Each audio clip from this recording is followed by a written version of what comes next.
This is basically where we stopped last time. We did solve this one, but just in case, I'm going to remind you of this one. As you remember, last time we were talking about what was the chapter about? Methods expense. That's correct. So we were talking about receivables, right? Start to talk about receivables. And we learned how to recognize them, how to value them. We started doing that. So if you remember,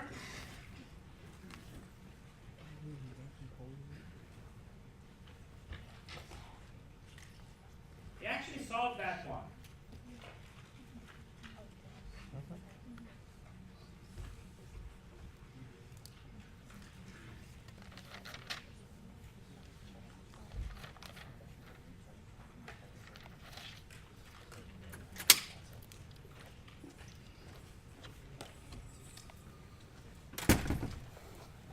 This is more of a warm-up. Here, again, they are asking for the balance in accounts receivable. Yeah, go ahead. Fine. 85% the correct answer. Okay? So again, this is where you're doing what? Accounts receivable. How did we solve it last time? We needed the balance in accounts receivable. They tell you that they have sales on account 132,000. Cash sales for 54,000. Those are cash sales. We do not care about them. We had collections on account. When you collect money on account, you receive cash. So you debit cash, you credit accounts receivable. So we had a credit to accounts receivable for 84,000. And then we had an account that was written off, and we recovered that account. The recovery of uncollectibles, if you remember, it does not affect accounts receivable because you will be debiting accounts receivable and crediting accounts receivable. So let's do that and basically convert that to math. Calculate it. The debit side would be a plus, so it's plus 132,000. Plus 1,450 minus 84,000 minus 1,450. That will be 48,000. Any questions? Okay. Okay, so it is actually A. Guys, remember, when we use, just to let you know, 64% or 65% correct, that's not good. Exam is in a week or so be careful. You have to study the material. Don't wait until the last day. You will not be able to do that. Okay? Whenever you have a question like that, look first at the method that they are using. Which method are they using? Percentage of sales. I'm telling you it will be 2% of sale. The percent of sale will give you what? The adjustment. Remember that. So it will give you the adjustment. In this case, it's 2% of 700,000. That's 14,000. You start with allowance for doubtful accounts. They told you that. It started off with a balance, a credit balance of 1,000. So there was a credit balance of 1,000. The adjustment is always on the credit side because the normal balance for allowance for doubtful accounts is credit. It has a normal credit balance. So the adjustment here, that will give you the ending balance. This is the question. Balance after adjustment. So when you have this one here, it's 14,000. The ending balance will be 15,000. Okay? Any questions? Remember, the percentage of receivables method, the aging method, it will give you the ending balance. The percent of sales will give you the adjustment itself. In all these questions, they will give you one or the other. So So they will give you the material. They will give you, like the information that you will need to solve that problem. Basically what you have here, you're missing only one number. You're missing the end one. Okay? Now, as you remember, we said that there are 3 accounting issues associated with receivables. So the accounts receivable, first thing was recognizing them. When do you recognize and how do you record accounts receivable? The second problem was valuing them. How to estimate the value of accounts receivable. Basically, the cash realizable values. And we learned how to calculate under the allowance method. We learned how to calculate it using both percent of sales as well as the percentage of receivables. Okay? The third part is disposing of receivables. Disposing of receivables, this is when the company can sell them. Basically, the company can sell their accounts receivable to another company. Usually they do that when it is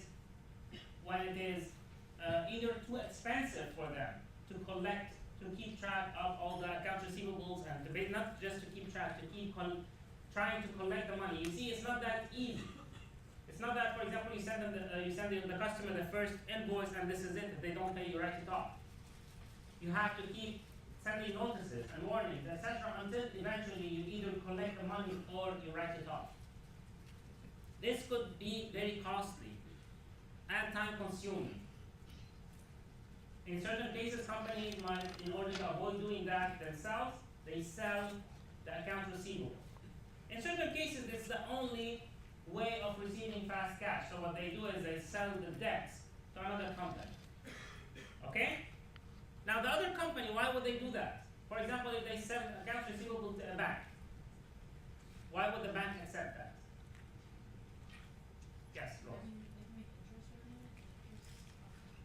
Accounts receivable have no interest, but they will charge the company, the selling company, a fee.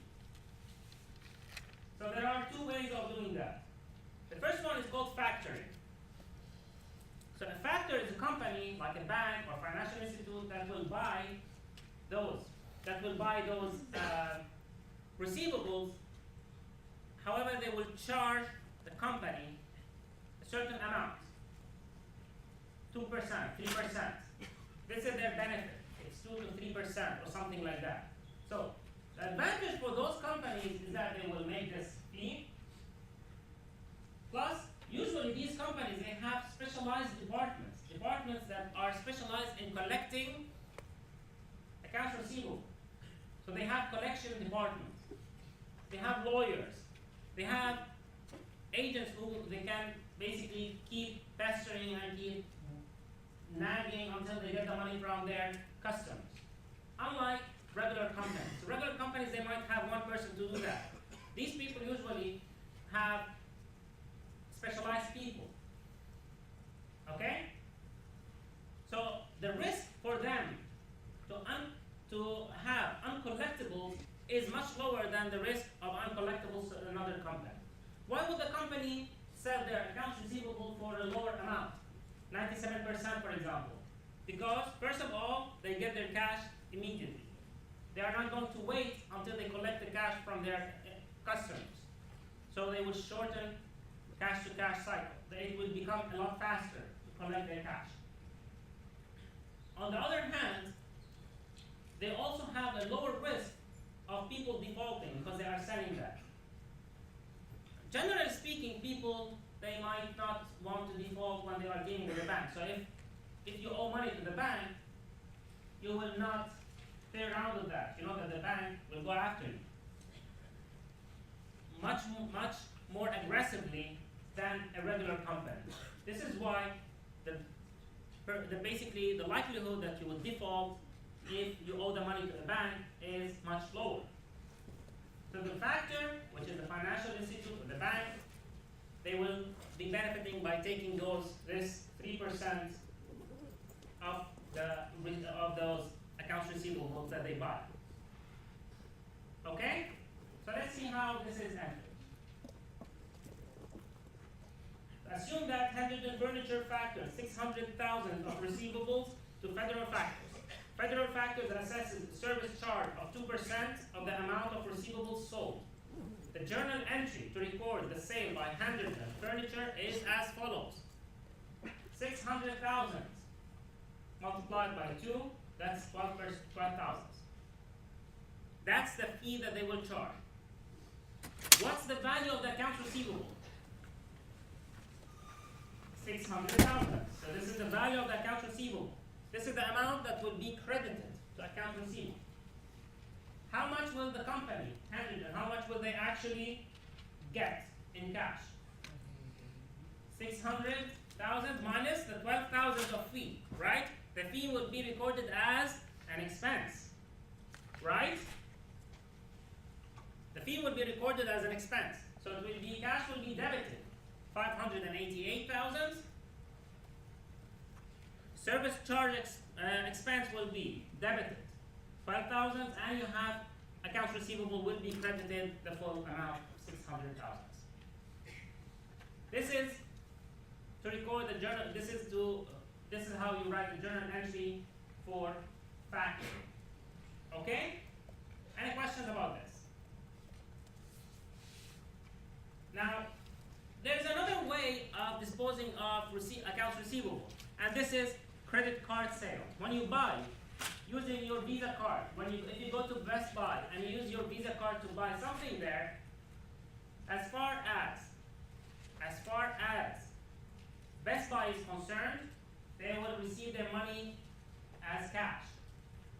However, it will be it's not going to be the full amount. The net amount will be the full amount minus a certain fee that the Visa card issuer, let's say it's by Chase, they will charge Best Buy a certain fee again. They will charge them a certain fee. Usually it's like, it could go from 1% to 6%, it depends. Okay? Even lower than 2%. So it could be a certain value depending on the agreement between the card issuer and the company. Now, the company, this is at the moment that they are recording the revenue. So as soon as the sales revenue is being recognized, the company will immediately debit cash because they are selling the accounts receivable as they occur immediately, basically at the time of the purchase or the sale. So because they are selling that, you're using your card to pay for that amount. You as a customer, you're not, basically you don't deal with, in this case, you will owe the money to your credit card issuer, to your bank, for example. Best Buy receives the money directly from the credit card issuer, minus the fee that we just mentioned here. This is why in certain places when you go and you try to buy something for a very low amount, they will tell you, I'm sorry, but you get the minimum purchase for a credit card, the minimum for a credit card purchase is like $10 or $15. Sometimes this has to do with the agreement between the two. Larger companies like Dunkin' Donuts, McDonald's, etc., you can go and you can buy something for $1, you can use your credit card. Again, this has to do with the agreement. And so, the way to record that transaction is, for example, Anita Ferrari purchases $1,000 of compact discs for her restaurant from Karen Kerr Music, okay? Using her Visa from First Bank card. So it's from First Bank, she's using her Visa card. The company has to pay the bank 3%. This is the charge. It's 3%. As far as the company, the seller, is concerned, how do they enter the journal entry? How do they make, what's the journal entry that they will make? Cash would be 1,000 minus the 3%. Okay. Which is 970. Okay. And then it would be a interest expense of $30. That's not interest. They did not charge them interest, they charged them a fee. A fee charge. Okay. And then it would be a credit for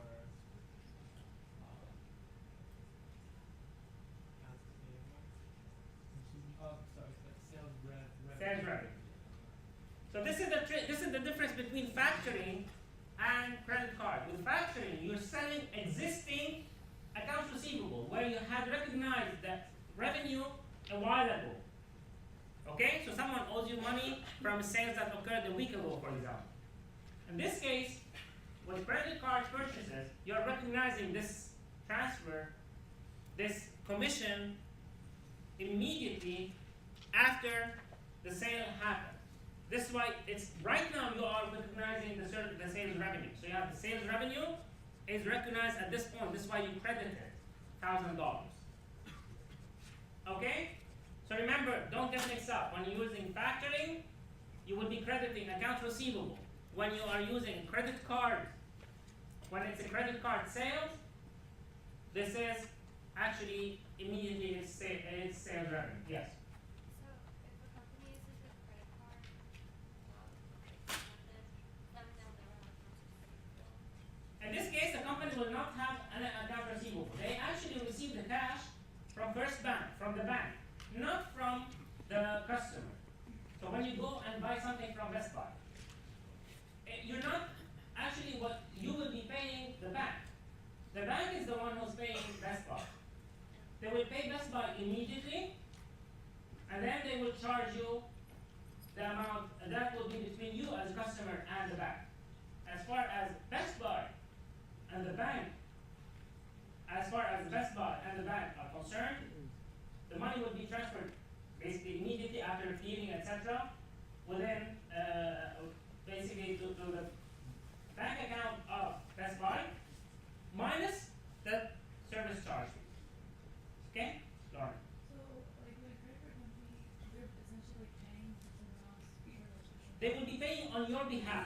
So the credit card company will be paying on your behalf. Now you owe the money. Instead of owing the money to Best Buy, you owe the money to your bank. But, I mean, these credit card companies, they literally transfer funds to like these other Yes, places. they will transfer the funds directly from their account to to the seller's account, to Best Buy's account. So that's made the arrangement of that is pre-made, I guess. It's not like depends on only certain This stores is- have certain funds. This happens at the time before they receive before they get the receivers to their credit card, the swipe cards. Okay. Actually, now any one of you guys can buy on the internet and open an account with like Square, I think it's called. Those are small swipe cards that can be attached to your smartphone, iPhone or Android. You can basically, what you do, even Intuit and PayPal, they have all these, they have smart card reader. What you can do is you can just plug it in your phone, swipe an ID, swipe a credit card, and then it will automatically transfer the amount to your account. There will be a charge by PayPal or by Intuit or by any company who's dealing with this for like 3 to 6%. Again, it depends on the agreement between you and them. The agreement usually has to do with the volume of transactions. So if you are a small deli, you're not going to have the same amount of volume of transactions as you would have for example, as Best Buy would have, or Walmart. This is why Walmart would have a different treatment. And actually there's something called micropayments. Those are payments that are in cents. This is like, for example, Apple. When you buy a song or when you buy something from Apple, there had to be a whole change in agreement so that you would be able to use your credit card in order to make a payment as little as 99 cents. Because usually, before that, there was a minimal amount. Because it would be like, for example, 3% or $1, whichever is higher. Okay? So if you would try to buy something for $1, that will be 3 cents. But the company would be charging you $1, so it's not going to work. This was a whole different story. We're not going to deal with that here. But there's something called micropayments as well. It deals with very, very small amounts that are paid. So when you purchase something as a customer, when you buy something from the company using your credit card, your bank is actually transferring the funds directly to that company for your purchase. They are paying on your behalf, and then they will charge you. They will not charge you a fee. They will charge the seller a fee. Okay? And as you can see, in a lot of gas stations, they will tell you, this is why you have, for example, a cash purchase is cheaper than a credit card purchase, right? How many of you drive? Okay, when you go to a gas station, you have two prices. You have credit or cash, right? When it's on credit, it's slightly more expensive. This is because they want to recover this one. They want to recover the fee that they are paying. However, to be honest with you, it doesn't really make any sense. Why is that? Credit cards are more secure to them, to the gas station. They won't have anyone who's going to basically rob them. They don't have cash. It's all directly going to the bank. And if it is cash, the employees might steal from them. If it's in cash, they will have to send someone at the end of the day to deposit the money in the bank. They will have to pay the money as well. So all this is actually more expensive to them when it's in cash and riskier when it's in cash. However, most people are going to use their credit cards and they charge them more. They are making money off of that. Okay? Any questions? So let's do this one. This is a very simple question. Okay. So a question like that is asking you to calculate the impact on net income. Okay? So you have to think about it, how each information will affect net income. The first one is it was a credit card purchase. So as far as you are concerned as a company, this was a sales revenue, right? Sales revenue, what do? When sales revenue increases, what happens to net income? Net income also increases, right? Revenues, they increase net income because net income is equal to revenues minus expenses. So you have 5,000, this is plus 5,000. Okay? Now, the cost of goods sold, this is the revenue. The cost of goods sold is an expense, so it's minus 4,000. Then we also have the 3% fee. The 3% fee is always paid immediately. Basically, it's always calculated by multiplying the fee, the percentage, by the sale. So this will be, and then we have the fee here, which is going to be 3% multiplied by 5,000. That's 150. Okay? It's not multiplied by 1,000. It's not by 4,000. It's by the 5,000. Okay? So in this case, it's going to be, the fee is an expense, so it's minus. So the total effect will be plus 5,000 minus 4,000 minus 150. That will be plus 850. Yeah, plus 850. This is the effect on net income. So it will increase net income by $150. By $850. Any questions? Okay. Now we get to notes receivable. Notes receivable are very similar to accounts receivable, except that there's a formal promissory note that indicates the terms of this note. For instance, it will tell the amount. It will tell who issued the amount, the maturity date, on which date it will mature, because there will also be interest. So they will lead to interest. Okay? And sometimes when a customer cannot make the payment on time, so let's say it was 210 net 30. After 30 days, they cannot make the payment. They might contact the company and will tell them, okay, I still want to pay you. I'm not going bankrupt. However, I'm having difficulties in finding enough cash to pay my debt. And then they would make an agreement to convert the account receivable into a note receivable. This will be a formal loan. It's as if the company is lending money to their customers and they will charge them interest for that loan. Okay? So this is one of the things. This is basically like a loan. This is when you settle an account receivable. Whenever there are certain industries where the amounts are very high, so for such a transaction, accounts receivable may be too risky. as a result, the companies, they would use a note receivable because that's a promissory note. That's an actual document that explains what the loan is. Okay? So let's see how this is done.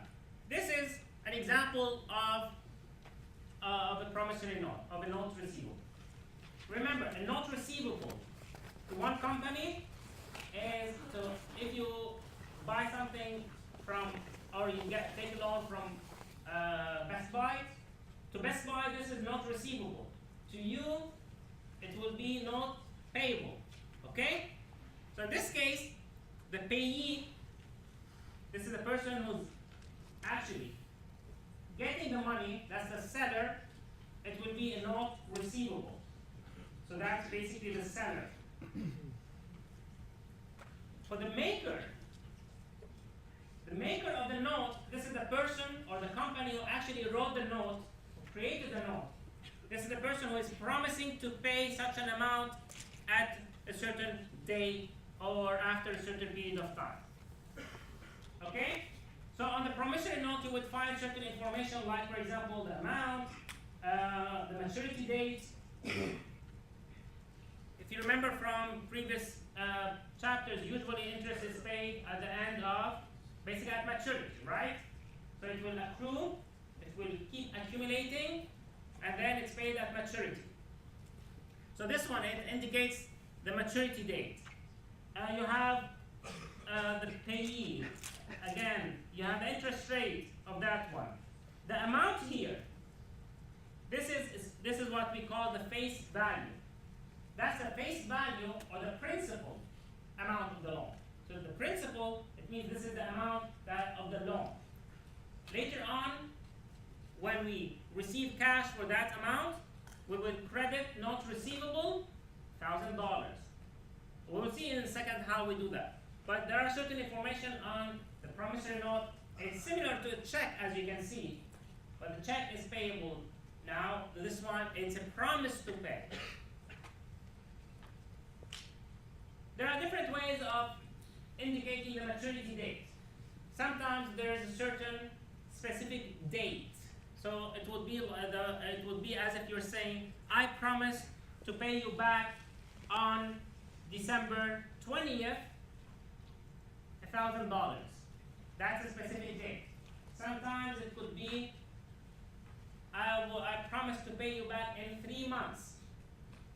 In certain cases, it will be after 15 days or in 60 days. So it depends. There are different ways. There are actually some notes that are on demand. This is as soon as I present you with a note, you must pay me immediately. Okay? So there are different ways. This is the same way that we calculated interest before. You multiply the face value. That's the amount that shows there as 1,000 in the example. So the face value is multiplied by the annual rate. The rate that shows on the note receivable is an annual rate. This is the interest rate per year. So you have then to multiply it by the number of months for the period that you are accruing interest. So for example, if it is 1 month, it will be multiplied by 1/12. If you are accruing interest for 3 months, it will be 3/12. This is the time in year. Okay? So that's an example here of different ways to actually that it is presented. So the first one here, for example, it says 120 days.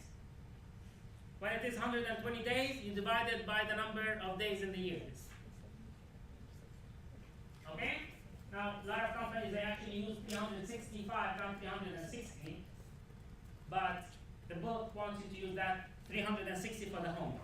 I think it's simply that the number of, that the calculations become very easy, much easier if you're using 360, because 360 is, you can divide it by 12, the number of months. So this is my guess is that this is the only reason. And this is what the book mentions actually, that it makes it easier.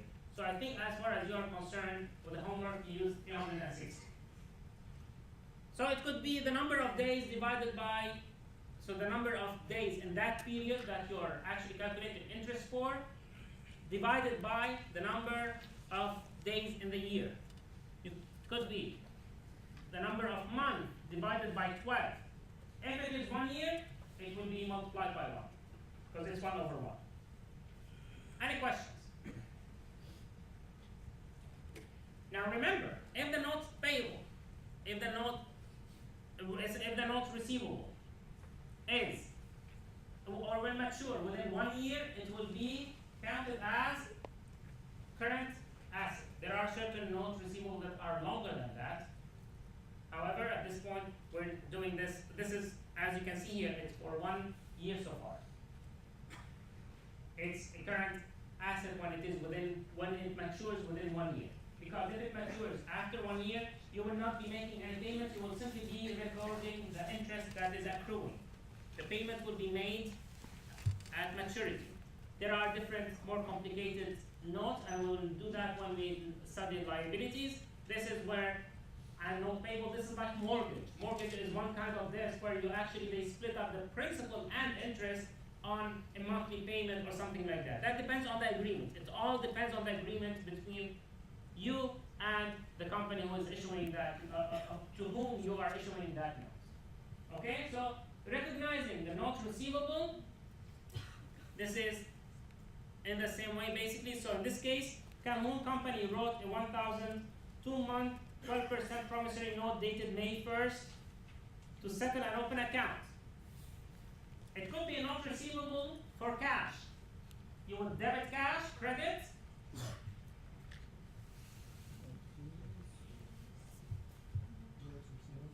Not receivable, right?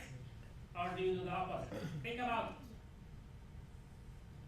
You are the company. You're giving them cash, they are giving you a note. What's happening to your cash? Always think about it from an economic, basically think about it. What's happened? You are giving them cash, they are giving you a note. What happens to your cash? It's decreasing. So do you credit it or debit it?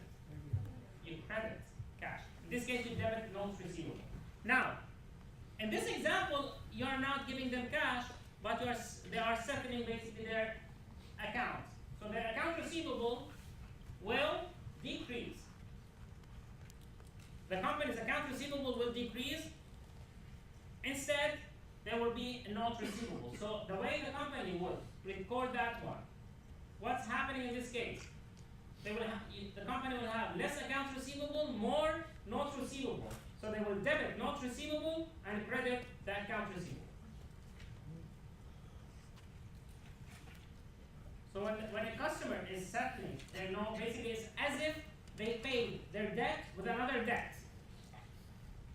This is what's happening. They paid their debt, so we credit accounts receivable with another debt that generates revenue, which is notes receivable. Okay? Valuing notes receivable is also done at cash realizable value in the same way that we learned how to do that for accounts receivable. So you would have the percent of receivable or the percent of sales. Okay? So in this case, we use allowance for doubtful accounts, and we also use bad debts expense to record the estimation of the bad debts or the uncollectibles. Okay? Now, disposing of notes receivable is a little bit different. Notes receivable can be held to maturity. By that, you mean that the company might keep the note receivable until the day it matures. On that day, the company will receive the principal plus all the interest. So it will be principal plus interest. This is given that the note receivable was paid, was honored. Okay? Sometimes, if the company has a note receivable, they can also sell it in the same way as they sell accounts receivable. So it's the same thing. They can sell it, they can keep it until it matures, and then they get principal and interest. In certain cases, the maker of that note receivable might default. When they default, the company will have to make an adjustment, because it's not always that when they default that they will write off that account. They will sell, they will converted actually back to accounts receivable if they have hope that they will receive the money. If they don't have any hope of receiving the money, then that will be a different story. So let's see how this is done. When you talk about honoring note receivable, this is when the customer who wrote, the maker of the note receivable, actually pays the interest, pays the principal, that's the face value. This is the original amount of the loan. So they will pay the principal plus interest. Okay, they will pay the face value plus interest. It's called honoring note receivable. This honoring of note receivable means that the customer could not pay the note at maturity. Okay, and at this time, this becomes no longer negotiable. Negotiable means that the company will not be able to sell it to someone else. You cannot sell a note receivable where the person defaulted on that. You will have to make an adjustment before. So let's see how the journal entries are made. Walder Company lends Highly Co. $10,000 on June 1st, accepting a 5-month, 9% interest note. If Walder presents the note to Highly Co. on November 1st, the maturity date, that's the maturity date, after 5 months. Walder's entry to record the collection is November 1st. What do you write? The company will receive cash, right? What's the amount of cash? It's 10,000 plus 9%. They will receive the face value plus the interest. So it will be 10,000 plus 9% for 5 months. Okay? So cash will be 10,375.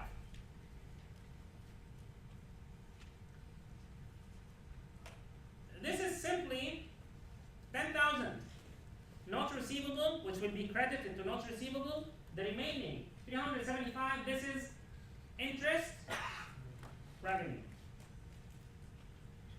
Okay? The calculation for the interest is 10,000 multiplied by 9% multiplied by 5/12.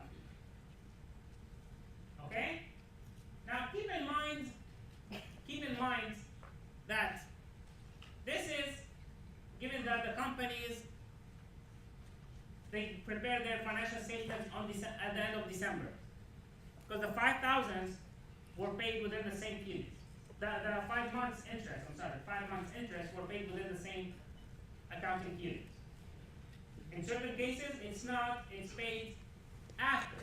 So in this case, in this example, this is the same example. However, let's say that instead of preparing the financial statements after maturity, the company prepares their financial statements at the end of September. That means the maturity date is in the next accounting period. It's the next year. The company will not receive cash. They will not get the payments. However, they earned interest. So you record the earned interest. Is the company going to receive cash? So what account do we debit? So it's not cash that will increase. It's called interest receivable. That would be, so we debit interest receivable and we credit interest revenue. This is for the number of months that were before the end of the year. If this is accrued interest, it's like the accruals that we learned before. So we make an adjusting entry, and it is for 4 months. It started in June. So we have June, July, August, and September. That's 4 months.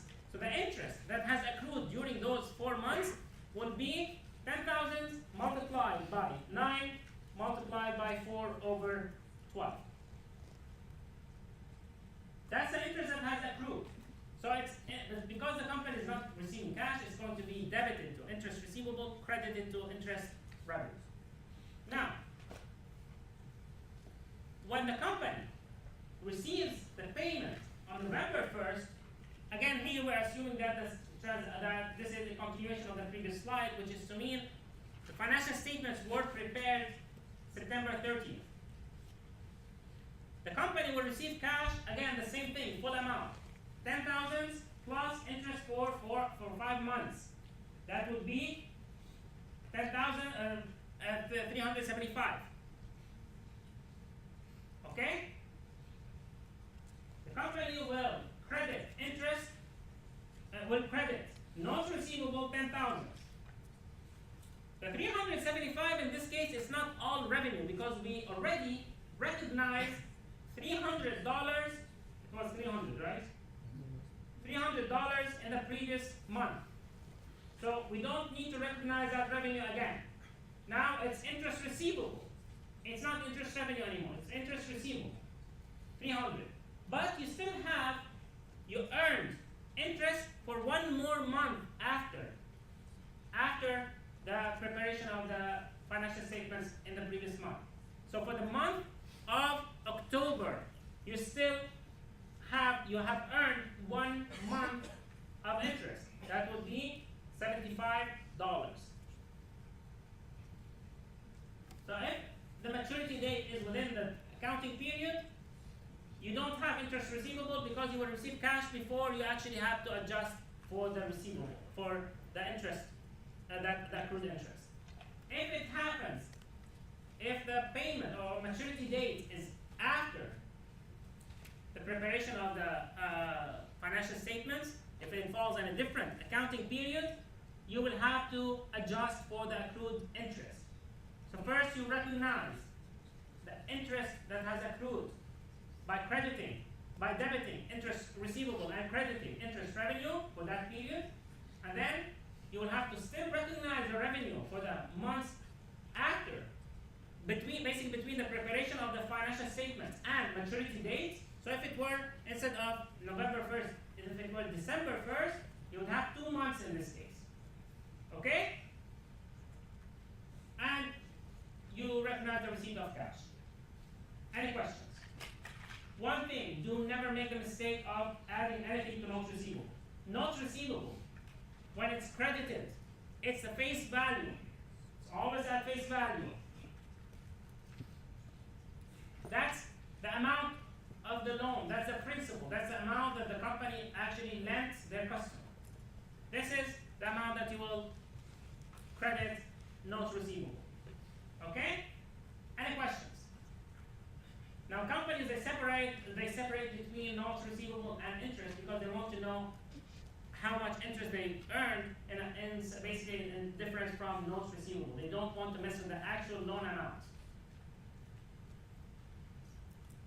If the customer fails or defaults on the payment on that day, the company would have to make this entry here. What do? They say that, okay, the customer, but in this case, if they still have hope or they still expect the customer to pay them in the future, what they do is they say, okay, the principal and the interest are now the new account receivable. So account receivable would be debited both face value, which was 10,000 plus interest, which is 375. So accounts receivable will be debited 10,375. Basically what you're saying is that the original loan and the interest that was generated by that loan, now they become the new accounts receivable of that customer. Okay? And the company will still credit notes receivable 10,000. They would credit interest revenue 375. This is if they expect to receive cash, to receive the payment in the future. On the other hand, if they lost all hope of recovering that money, what do they do? If they now have no more, they don't expect to receive the money anymore. The customer's company went bankrupt, and this is it. They know that they will never get that money. In this case, they will debit allowance for doubtful accounts and credit notes receivable. As you can see, just the face value. In this case, no interest will be calculated. The company is not going to record to recognize any revenue because they did not have any revenues in this case. Okay? They are simply writing off notes receivable. Any questions? Okay. Now, how are receivables presented on the financial statements? So, on the balance sheet, usually you would have account receivable, like we saw before, account receivable less allowance for doubtful accounts. Okay? So basically what you need to show, first of all, they are listed usually under deferred assets. And short-term notes receivable are also like the ones that are or would mature within 1 year. They are short. They are listed under current assets. Notes receivable are listed before accounts receivable because they have a stronger form in the form, basically because they have this promissory note. Okay, and you report both the receivable itself and the allowance. Like we said before, you have accounts receivable less allowance for doubtful accounts. Or in certain cases, you can also present it in the same way, where you say account receivable net of such and such allowance. It means the same thing. Okay? Now, on the income statement, the bad debt expense and the service charge expense, those are reported as selling expenses in the operating expenses section. Okay? Interest revenue is usually reported under other revenues and expenses for merchandising companies because that's not their main line of business. It's not like a bank where their main line of business is lending money and earning revenue. Okay? So this is for merchandising companies, usually you would report interest revenue under other revenues and gains. We get to the analysis of the receivables. This is similar to inventory analysis. You remember when we had inventory turnover? Here we have accounts receivable turnover. What we're trying to see is during this year, how many times did the company collect their accounts receivable in total? Okay? So in this example, you have Cisco, they had net sales of 34,000, basically, okay, so 34,526 million. And we have beginning accounts receivable, ending accounts receivable, net. Here they are talking about the net accounting receivable. So we take the average of net accounting receivable by adding the beginning value plus ending value, dividing that by 2. Okay? And then you divide the net credit sales, because again, we're talking about receivables. We don't care about the cash. Cash sales are cash sales. So you divide net credit sales by the average net accounting receivable. This will give you account receivable turnover. In this example here, it tells you that this is 7.2 times. That means Cisco during 2011, they collected their accounts receivable 7.2 times. Okay? And then you have another way of actually looking at it as well, which is average collection period in days. This is similar in a way to inventory, basically days in inventory. In this case, what you're looking at, how many days it takes the company to collect all their accounts receivable. So let's say that today, Cisco decides to stop making any sales on accounts. It will take them, on average, 51 days to collect their existing accounts receivable. Here, what you do is you divide days in year, 365, by the accounts receivable turnover. Any questions? Okay. Okay. Remember that whenever you are calculating the total amount of cash that will be received, it will be face value plus interest. This is at maturity, okay? When the note becomes due, it means this is at maturity. Face value is always this original amount, that's $5,000. Plus interest will be 5,000 multiplied by the annual interest rate multiplied by the number of months per year. Okay? This is how we calculate it. So it will be 5,000 plus 167. This is the amount of cash to be received. A 60-day note receivable dated June 13 has a maturity date of. You're not gonna answer this one. This is simply just don't forget that when you count, don't count the first day. This is similar to when you have the discount period. So August 10, you start counting from August 11, 12, 13, etc. This is how you count it. By the way, how many of you have ever used Excel? Excel has something that can calculate. You know that with Excel you can simply do 2 days, 2 dates minus. So one date minus the other date, it will give you how many days. Are you familiar with that? Has anyone tried that one?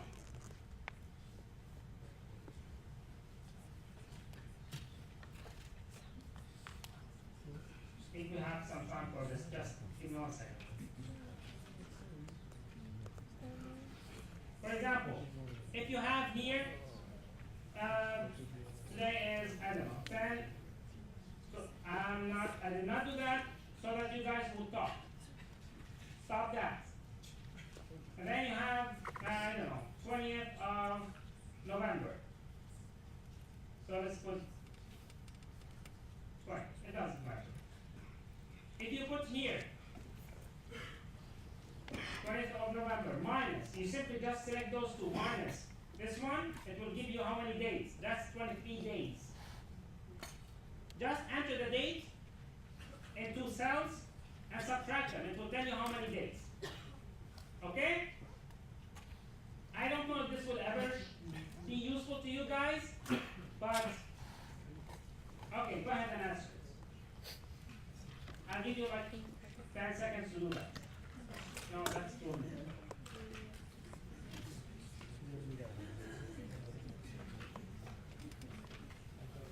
Come on.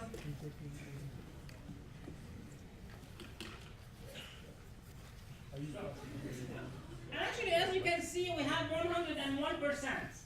Don't ask me how. But I will give you a smiley face and a star. That's just to encourage you. Yeah, but 101%, that's even weird. Sometimes you have missing numbers. I don't know how. So this question here, okay, let's do this. This is more interesting. Now that's not good. So in this case, the company, they lend $40,000 on April 1st, accepting a 4-month 9% interest note. Rogers Company prepared financial statements on April 30th. The adjusting entry will be for how many months? 1 month. This is between the date it was signed. This is the signing date. And this is statements. Only 1 month has passed. So the amount, but at least I'm happy that you guys, the majority of you guys got that we will be recording interest revenue, and this is a good thing. The number, you multiplied it by 4. Remember that this is, you do not accrue the 4 months. You only accrue the month that has passed. This is accrued revenues. Interest has accrued only for 1 month. Only 1 month was earned. So you multiply 40,000 multiplied by 9%, and this is multiplied by 1 month. Okay?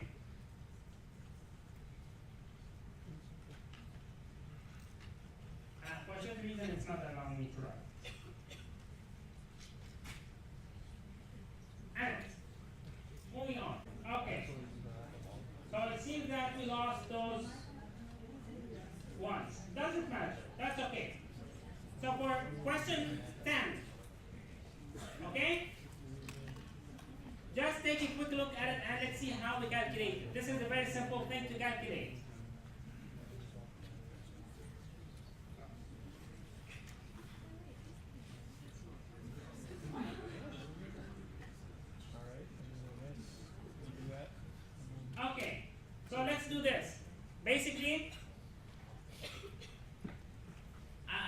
worry, I will re-enter those ones manually, so don't worry.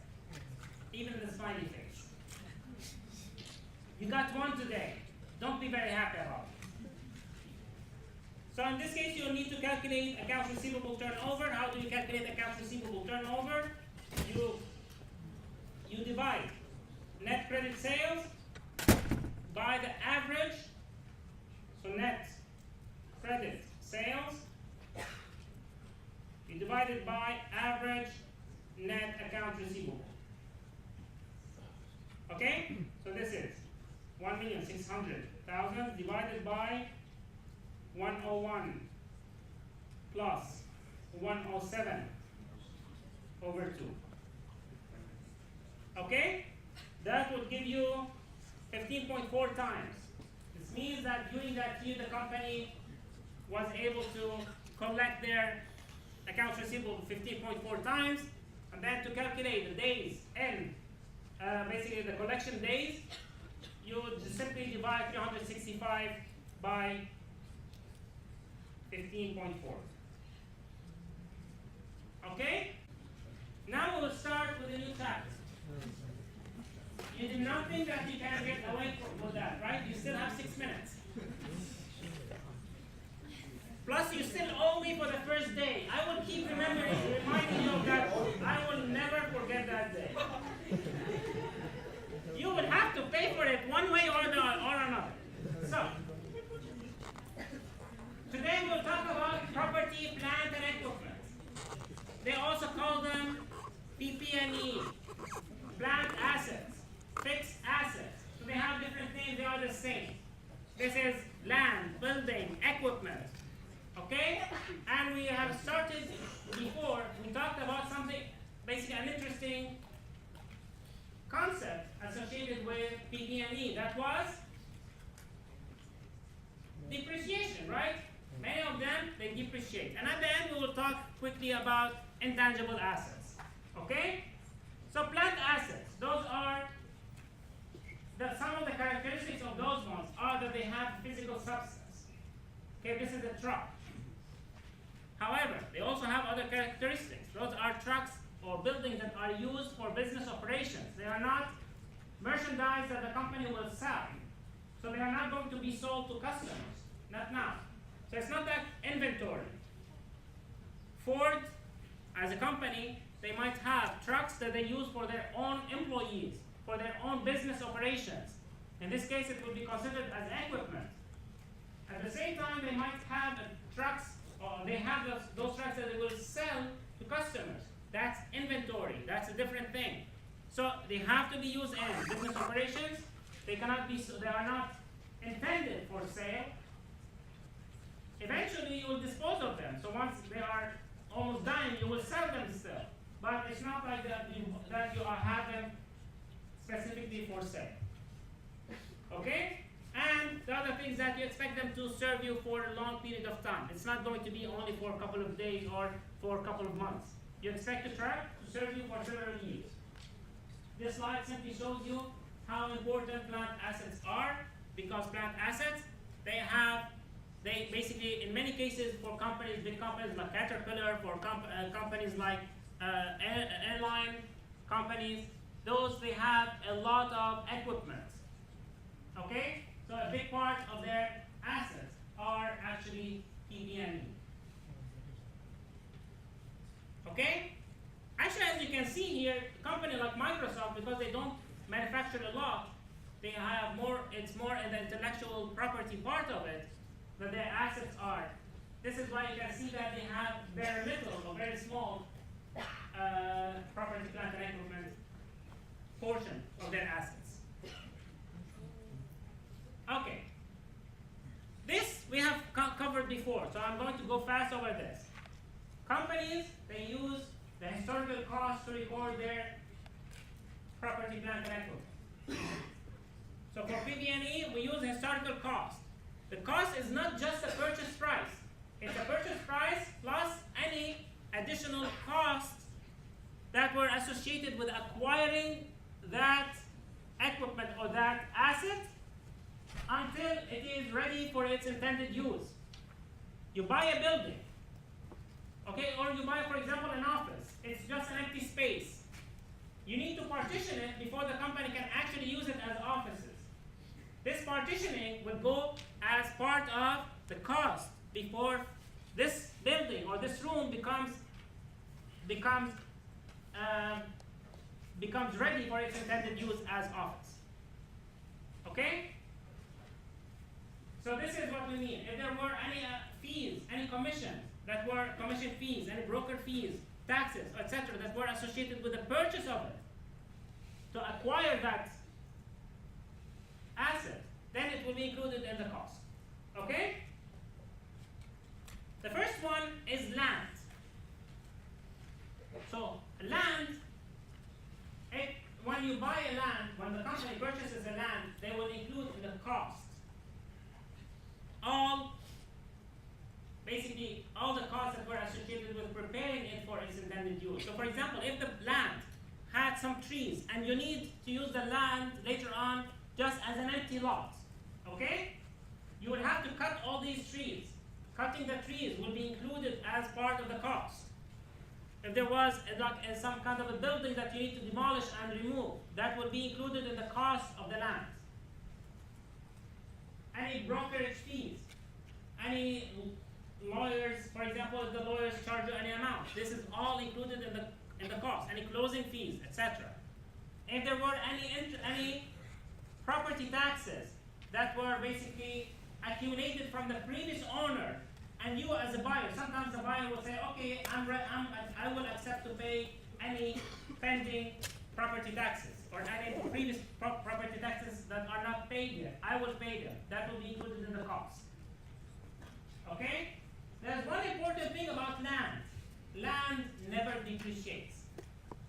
Unlike other property, plant, and equipment assets, land never depreciates because we consider that land will be there forever. So it's not going to be, so this is why we do not depreciate the cost of land.